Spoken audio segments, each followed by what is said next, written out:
In other news tonight, Labour Minister Thulas Nxesi says the inclusion of unions as well as civil society in this year's African Growth and Opportunity Forum will help to ensure that human and worker rights are protected.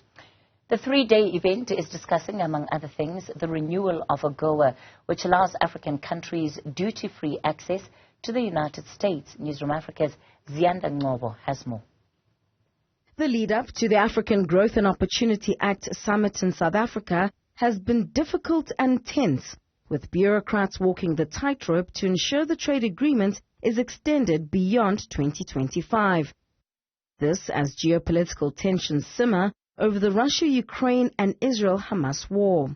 U.S. President Joe Biden on Thursday said he strongly supports the timely renewal of Agoa, a positive sign for relations between Washington and the continent.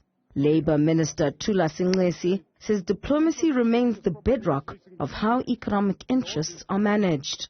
And the benefit of this is if there is this duty-free access to the markets of the United States, and it means job creation, because a number of our products, talk about agricultural products, talks about minerals, all those what is being manufactured, that means job creation.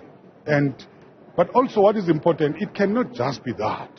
It must go hand in hand with what we call the human rights, because workers' rights must be regarded as human rights issues. The citrus industry, which is one of the biggest exporters in the agricultural sector, says Transnet's ability to get back on track is critical to bolster volumes. Our industry exports about 2.5 million tons of fruit a year, which is a massive volume, and a lot of that is produced up in the Limpopo province and has to travel all the way from the Limpopo to Durban port mostly. And so you can imagine with the road infrastructure and rail infrastructure under huge stress and pressure, that has been very problematic.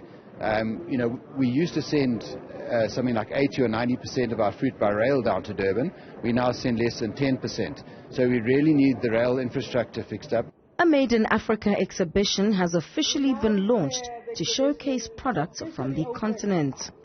We also launched a private sector forum bringing together more than 400 business people drawn from across the continent and from the United States that have been working on building business-to-business relationships and partnerships. Simultaneously, a forum of workers from the United States and the African continent has been meeting. The renewal of Agoa beyond 2025 is crucial for the kick-starting and support of the African Continental Free Trade Area, which caters for a market of 1.4 billion people.